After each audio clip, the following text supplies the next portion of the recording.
Hi, in this tutorial I'm going to show you how to fix mouse wheel scrolling problem in Windows 10. Okay, so first we need to click right mouse button icon with a start, and then we need to go to settings. Here we need to open devices, Bluetooth, printers and mouse options, and now we need to go to the left panel and click on mouse. Then we need to move cursor to the right side and open additional mouse options. On mouse properties in buttons tab we need to increase double click speed.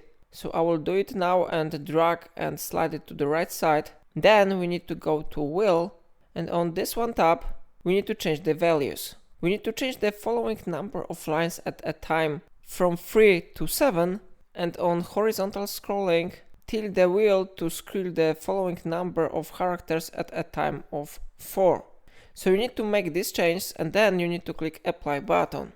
Now we need to click OK. And after that, problem should be successfully fixed. If it will not work for you, try to update mouse drivers. So if I helped you, remember to like this tutorial and subscribe my channel. And don't forget to support me and buy me coffee from link in description.